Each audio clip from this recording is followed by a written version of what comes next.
नमस्ते विद्यार्थ्यांनो, यापूर्वी आपण शब्दतरंग प्रकाशनच्या 5व्या प्रश्नपत्रिकेमधील 41 ते 50 उदाहरणे सोडवली होती. आज आपण 51 ते 60 पर्यंतची उदाहरणे पाहूयात. चला तर पाहूया 51 उदाहरण. काय? एक अपूर्णांक तसाच किंवा समान राहतो. नीट लक्षात घ्या, आपल्याला काय म्हटलंय, एक अपूर्णांक तसाच किंवा समान राहतो. आणि कंडिशन खाली आपल्याला पर्यायामध्ये दिले, एकाच संख्येची भर अंश आणि छेद यामधून वजा केली. म्हणजे पहा, त्यांचं म्हणणं आहे की समजा एक अंश छेद भर म्हटलंय, भर म्हणजे मिळवणे. एकाच संख्येची भर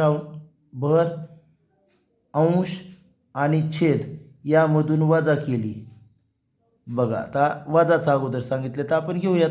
समजा 3 अंश छेद 4 हा अपूर्णांक आपण घेतला, त्याच्यामधून वजा केलं. याची किंमत काय तुम्हाला माहीत आहे, 0.75 म्हणजे पाऊण येतो. त्यानंतर वजा केले म्हटलंय, 3 अंश छेद 4 तसाच घेतला, त्याच्यातून एक वजा करूयात, छेदातून पण एक वजा करूयात. 2 अंश छेद काय झालं 3 म्हणजे काय आलं 0.66. पुढे येणारच आहे, परंतु पहिल्यापेक्षा कसा झाला, कमी झाला. बस झाला आपल्याला. म्हणजे तो तेवढाच राहिला का, नाही राहिला. म्हणजे पर्याय क्रमांक ए तर येणार नाही. बी मध्ये काय दिलं आहे आपल्याला पहा, अंश आणि छेद यांच्यामध्ये बघा एकच संख्या अंश आणि छेद यांच्यामध्ये मिळवली. बरं, आता याच्यामध्येच मिळवून पाहूया. 3 अंश छेद 4, अंशस्थानी 1 मिळवायचं, छेदस्थानी 1. काय झाला 4 अंश छेद 5. आता पाहूया त्याचं काय येणार, लहान आहे 0. 40 झालं, 45 म्हणजे हा मोठा झाला. म्हणजे हा पण अपूर्णांक तेवढाच नाही राहिला. त्यानंतर आपण पाहूयात काय म्हटलंय, एकाच संख्येने अंश आणि छेद यांचा गुणाकार केल्यावर एकदम बरोबर होतं हे बघा. जर तुम्ही लक्षात घ्या, एकाच छेदान एकाच संख्येनं, हे पहा 3 अंश छेद 4 आहे, त्याला जर आपण अंश आणि छेद या दोघांना पण एकाच संख्येनं जर गुणलं तर पहा कशाला पण गुणू शकतो बरं का आपण. समजा 2 न गुणला अंशाला आणि छेदाला पण, तर काय येणार आहे, 3 दोन्ही 6 आणि 4 दोन्ही 8. यांची पण किंमत काढली तर लहान आहे 60 झाले, 8 टी 37 56, उरले 4 झाले 40, 8 पंचे 40.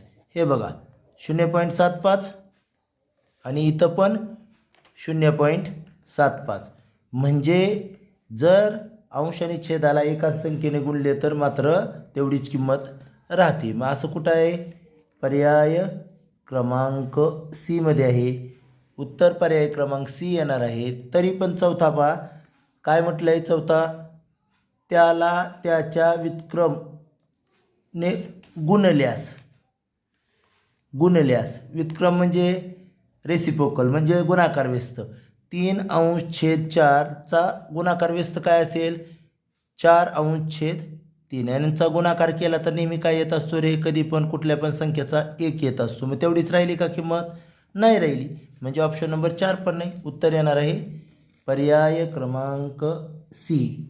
आलं लक्षात. यानंतर पाहूया 52वा प्रश्न. काय?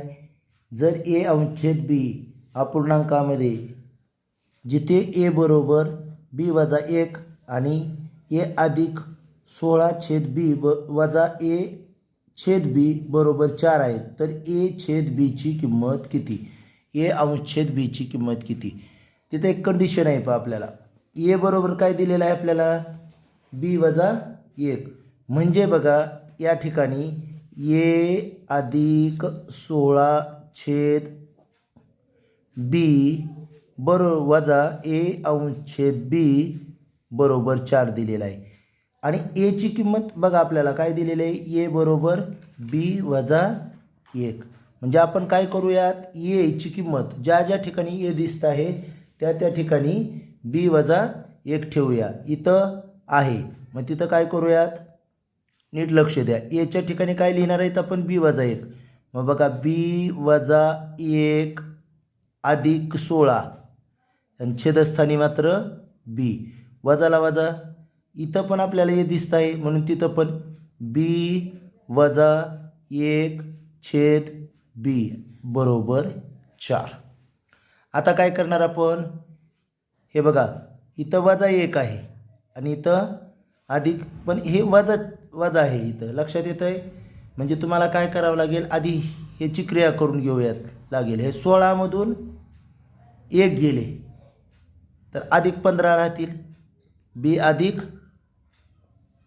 15 आणि छेद बीला बी तसंच. त्यानंतर वजा आहे, काय आहे हे बघा, कंसात आहे बी वजा 1. कंसात काय घ्यायचं, दोन संख्या आहे, दोन चल आणि अंक आहे म्हणून, छेद बी बरोबर 4 येणार आहे. आता बघा हे असंच सोडवूयात आपण पुढं, नीट पहा. हे सोडवल्यानंतर ह्या संख्येतून ही संख्या छेद समान आहे म्हणल्यावर वरच्या संख्येतून ही वजा करावं लागेल, म्हणजे बी अधिक 15. आता हे वजा करत असताना, वजा असल्यानंतर ह्या पुढच्या कंसातील प्रत्येकाचं चिन्ह बदलत असतं. मग हे अधिक आहे तर काय होईल, वजा बी, आणि हे काय वजा आहे तर अधिक 1, आणि छेदस्थानी मात्र एकदाच बी बरोबर 4. आता काय करावं लागेल आपल्याला, यांचा बी आणि बी कटणार आहे, बी आणि बी कटेल. वर काय राहणार आहे बघा, 15 आणि 1, 15 आणि 1 16 अंश, या ठिकाणी म्हणूनचं चिन्ह द्या, एकाच ठिकाणी 2 देण्याबरोबर येईल. 16 अंश छेद हे बी बरोबर 4. आता काय करावं लागेल आपल्याला, तिरकस गुणाकार, याच्या खाली 1 असतं आहे की नाही. मग बी म्हणून बी गुणिले 4 बरोबर 16 गुणिले 1, 16 गुणिले 1. आता आपल्याला काय करावं लागेल, बीची किंमत काढायची, म्हणजे 4ला इकडं पाठवायचं. बी बरोबर 16 गुणिले 1 केलं काय, नाही केलं काय समजा आपण, छेद 4, 4 1 4, 4 चौक 16, म्हणजे बी बरोबर 4 1 4, 4 आलं पाहिजे बी. असं आहे का बघू आपण पर्यायामध्ये कुठंतरी, या पर्यायामध्ये आपल्याला दिसतंय का पाहूयात. तर पर्याय जेव्हा पाहू आपण तेव्हा तुमच्या लक्षात नाही, आपल्याला फक्त बीची आपण काय केली, किंमत काढलेली आहे 4. पण आपल्याला विचारलं आहे काय विचारलं आहे, तर पहा इथं आपण सुरुवातीलाच लिहिलेलं आहे, काय आहे तर ए अंश छेद बी लिहायचं आहे आपल्याला. मग एची किंमत तर आपल्याला काय दिलेली आहे, एची किंमत काढायचीच आहे. अजून एची किंमत काढली का आपण, नाही काढलेली. इथं पहा बीची किंमत काढली, पण आता एची किंमत आपल्याला माहिती आहे, ए बरोबर बी वजा 1, म्हणजे ए कसं येणार आहे, बीची किंमत काय आली आपली 4. मग ह्या 4मधून वजा 1 केले तर ए बरोबर 3 येणार आहे. मग एची किंमत आहे 3 आणि बीची काय आलेली आहे 4.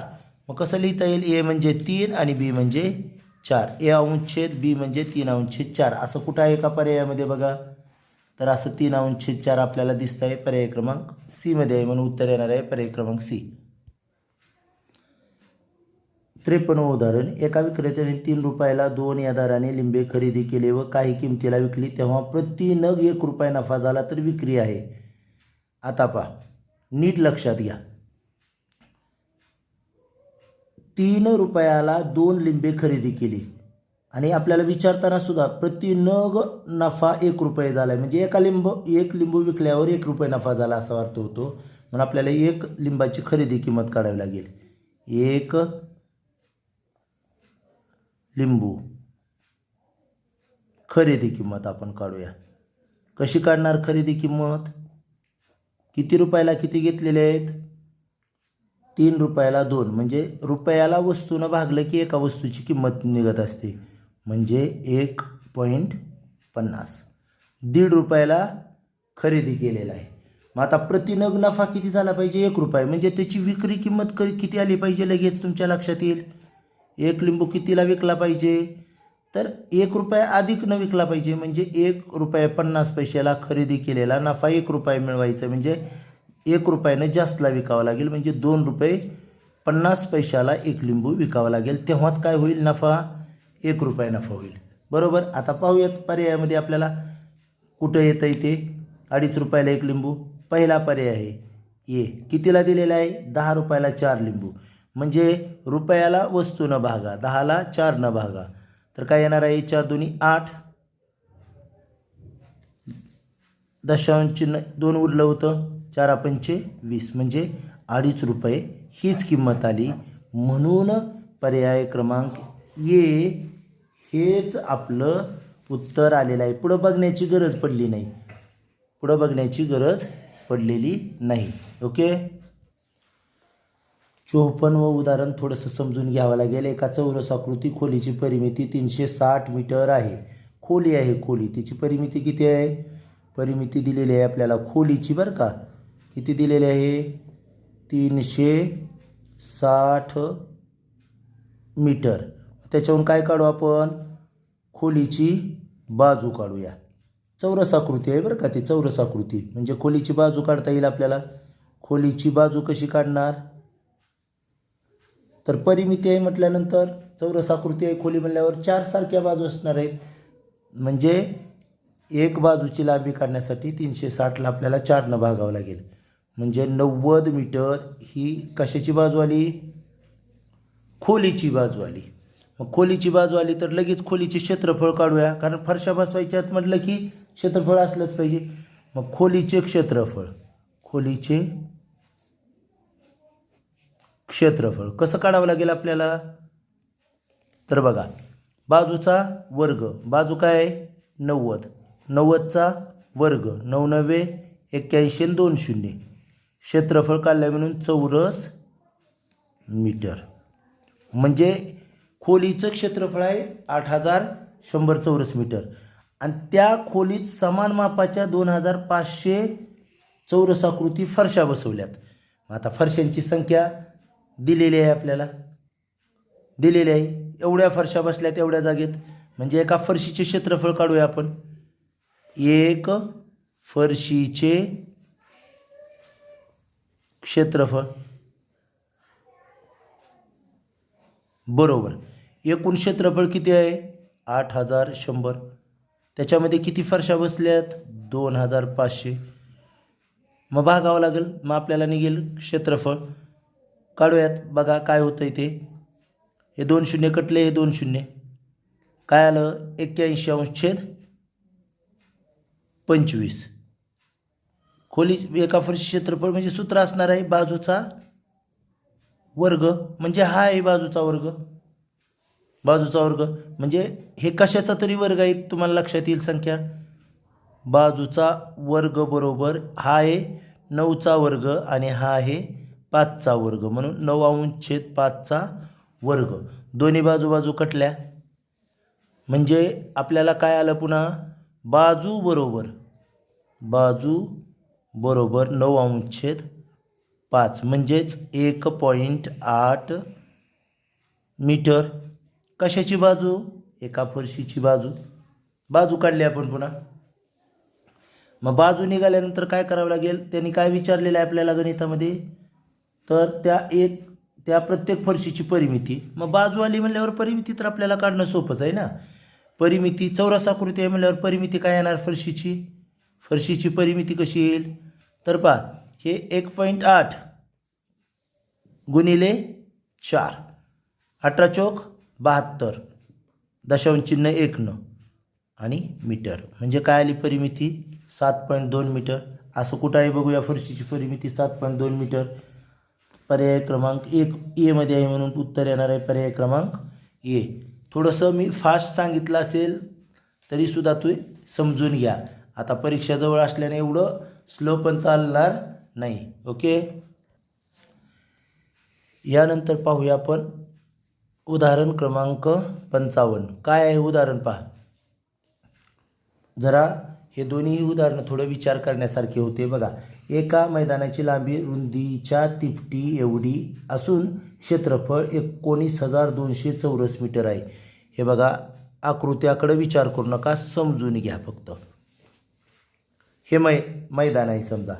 या मैदानाची लांबी रुंदीच्या तिप्पट आहे, म्हणजे रुंदी x, लांबी झाली 3x बरोबर.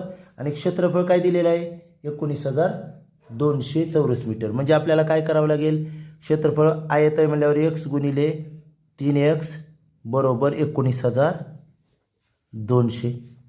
मग काय होणार आहे? 3x वर्ग बरोबर 19,200. एक्सचा वर्ग बरोबर 19,200ला 3 भागावं लागेल.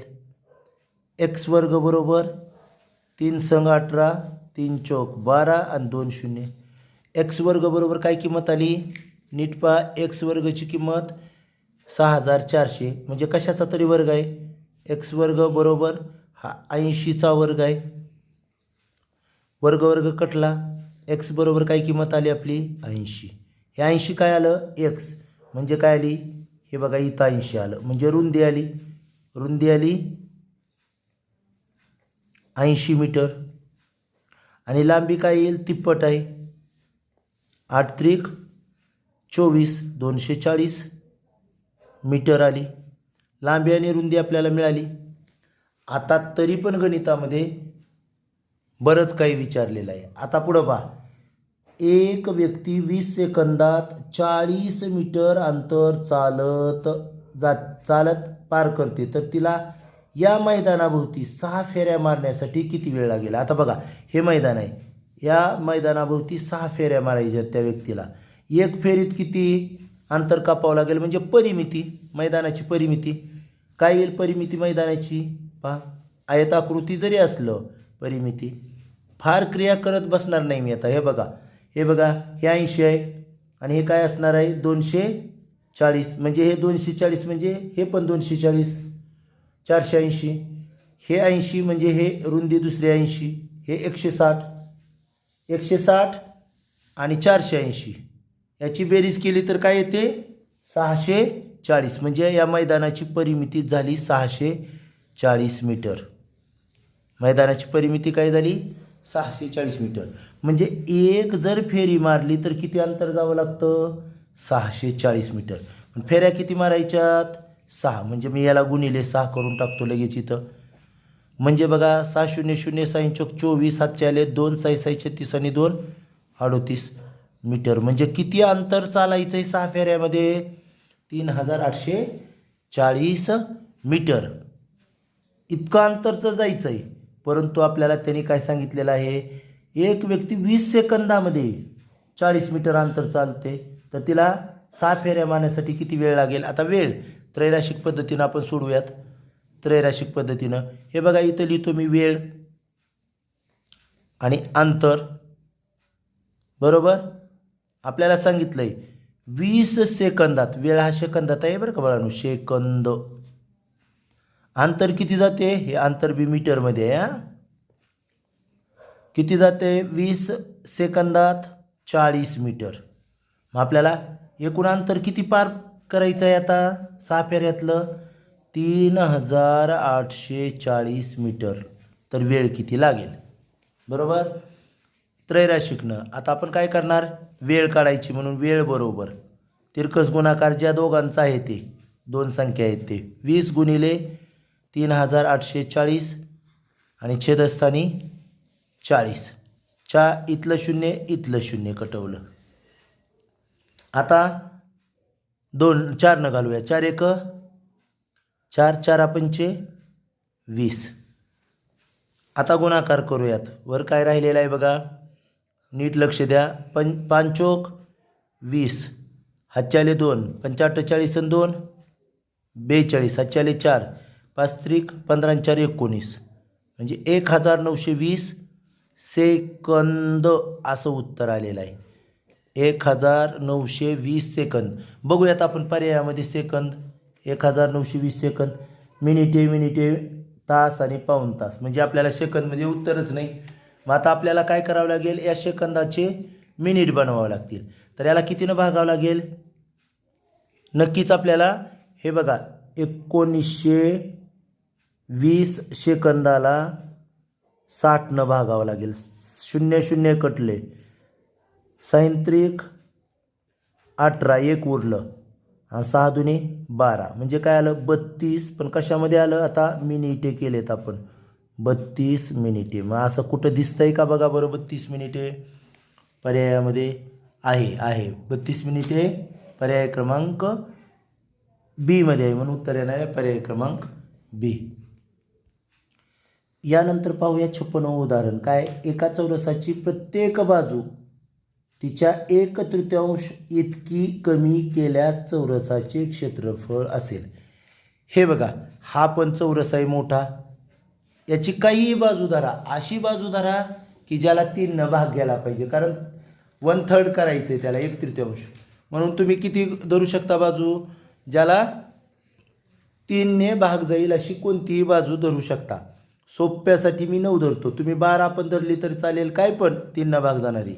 9 9 9 असा चौरस होता. याचं क्षेत्रफळ काय होईल लगेच तुमच्या लक्षात येईल. मोठ्या चौरसाचे क्षेत्रफळ पहिल्या तर 9चा वर्ग, 9चा चौरस आहे म्हणून 9 9 81 मीटर असेल. मीटर काय जे आपण एकक धरू ते चौरस मीटर झाली. आता काय होईल? 1/3 न कमी केली म्हणले 1/3. इथं बघा काय म्हटलेलं आहे आपल्याला, प्रत्येक बाजू तिच्या 1/3 न कमी केली. प्रत्येक बाजू म्हणजे सगळ्या बाजू सारख्याच आहेत. म्हणजे 9चा 1/3 काढला मी इथं, 9चा 1/3 तर 3 1 3 3 त्रिक 9. म्हणजे प्रत्येक बाजू याची किती झाली आता? 3 3 3 3 मीटर झाली. आता काय करावं लागेल आपल्याला? तर हे लहान नवीन चौरसाचे क्षेत्रफळ काढावं लागेल.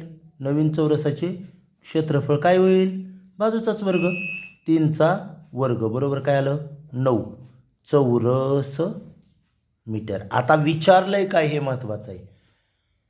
एका चौरसाची प्रत्येक बाजू तिच्या 1/3 इतकी कमी केल्यास चौरसाचे क्षेत्रफळ असेल. म्हणजे कुणाचं? याचं क्षेत्रफळ असेल म्हटलंय, कमी केलेल्या चौरसाचं. म्हणजे आपल्याला काय करावं लागेल?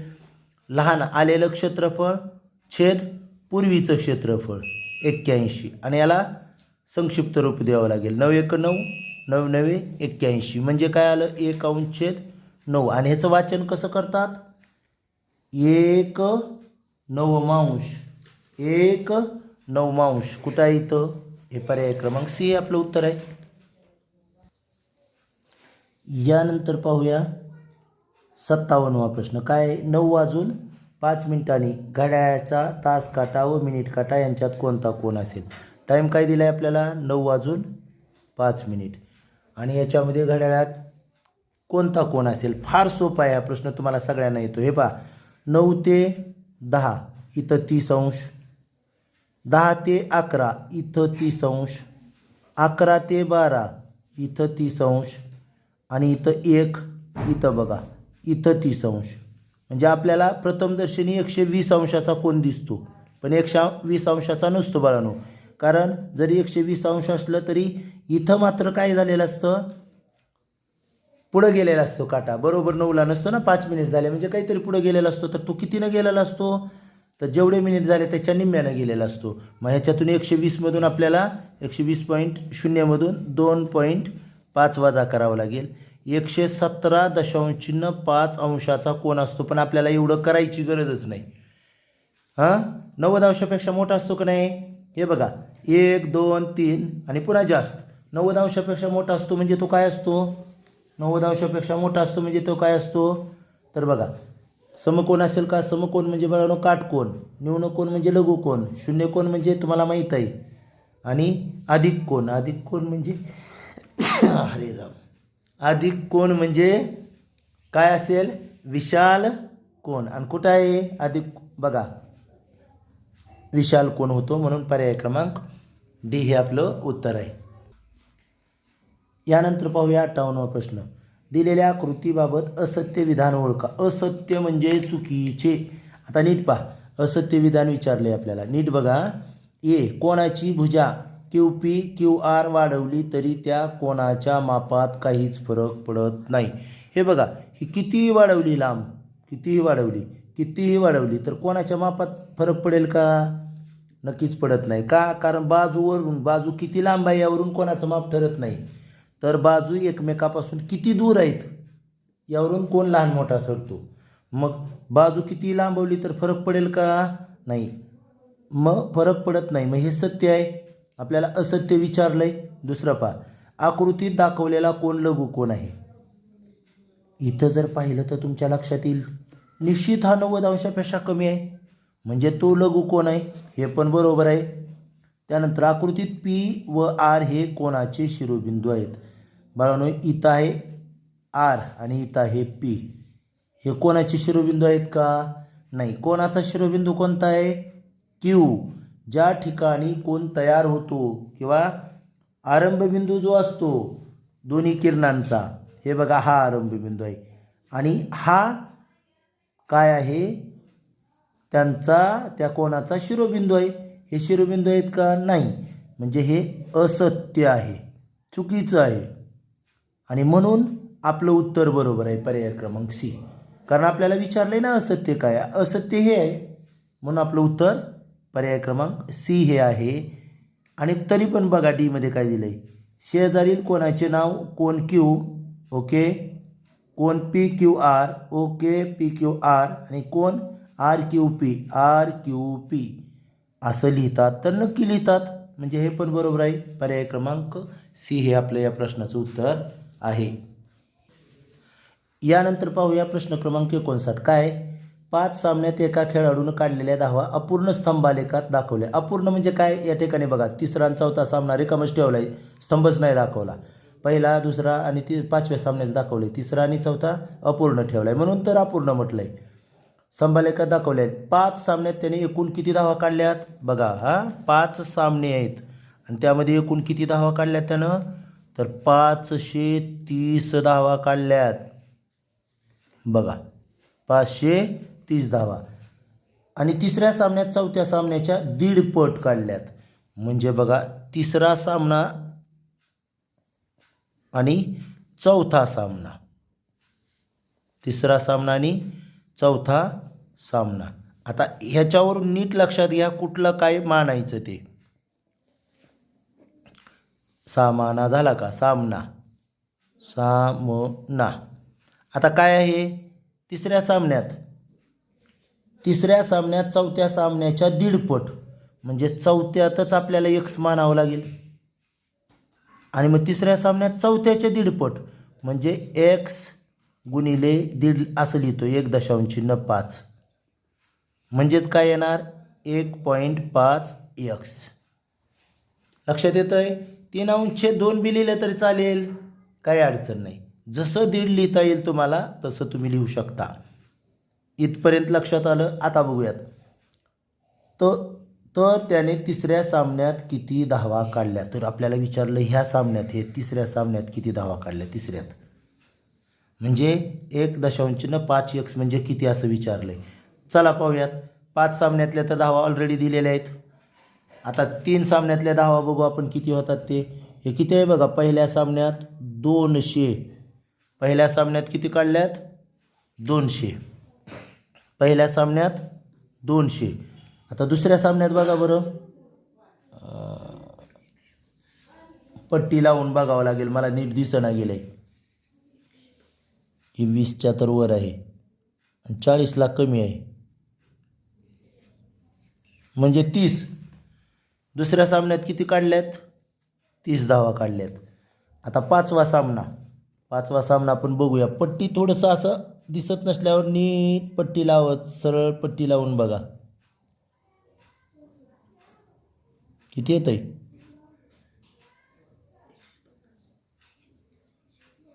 150 दिसतं. 140ला नाही आणि 160ला पण वर जात. 150 हे तिसऱ्या सामन्यातल्या 150. एकूण धावा बघूयात किती झाल्या 3 सामन्यात. 3 सामन्यात किती धावा होतात ते बघूयात आता. 0, 5, 8 झाल्या आणि इथं 3. किती धावा काढल्या? 380. ह्या किती सामन्यातल्या आहेत? 3 सामन्यातल्या धावा आहेत. किती सामन्यातल्या?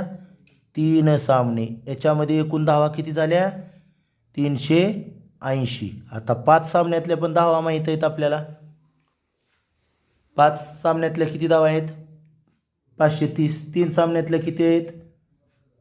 380. मग 2 सामन्यातल्या धावा ज्या आपल्याला अपूर्ण दिल्यात त्या 2 सामने त्याच्यामध्ये किती धावा काढल्यात ते बघूयात आपण. 530 मधून आपल्याला वजा करावं लागेल 380. वजाबाकी केली 0, 13 मधून 8, 5, 1, म्हणजे 2 सामन्यात मिळून किती धावा काढल्यात त्याने? 150. आता इथं कंडिशन आहे. काय कंडिशन आहे? चौथ्या सामन्याच्या दीडपट काढल्यात. म्हणजे दोन्ही मिळून हे बघा, हे दोन्ही मिळून किती आहेत? 250. बरोबर. किती आहेत? दोन्ही मिळून 150. म्हणजे x अधिक 1.x 5x बरं का, 1.5x बरोबर 150 आहेत. मग आपल्याला काय करावं लागेल? हे इथलं एक आणि इथलं 1.5 2.5 झाले. 2.5x बरोबर 150. आता एक्सची किंमत काढू. कशी काढणार?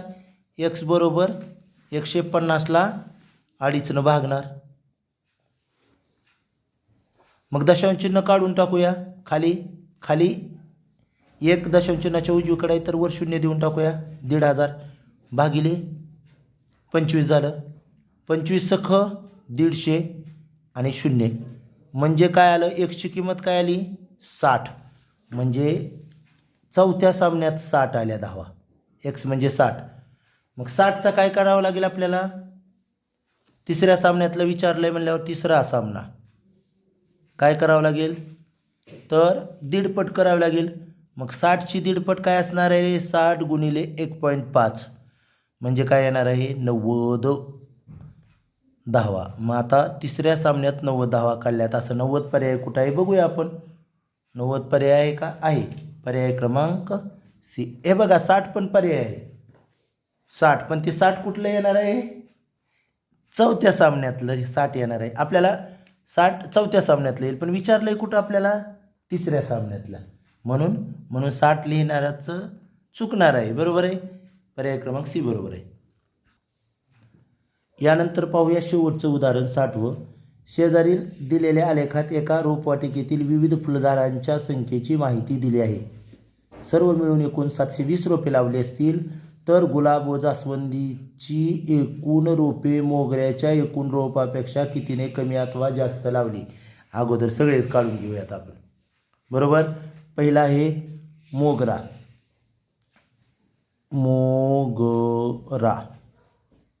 बघा मोगऱ्याचा कोन कितीचा आहे? 100चा. 100° कितीपैकी 100?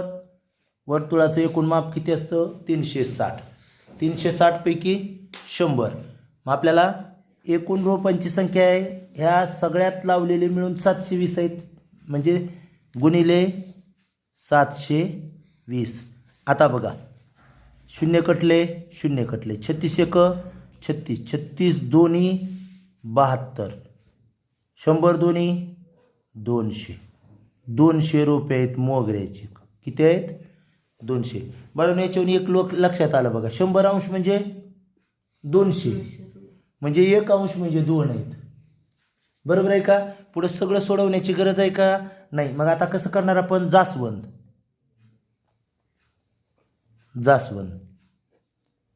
काय? जास्वंदचा कोन 50°. काय? 50°. म्हणजे रोपे लगेच आपल्या लक्षात आली पाहिजे. दुप्पट 100 रोपे न सोडवता.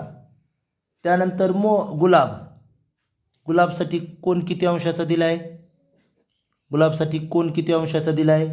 120 अंश म्हणजे रोप झाले 240.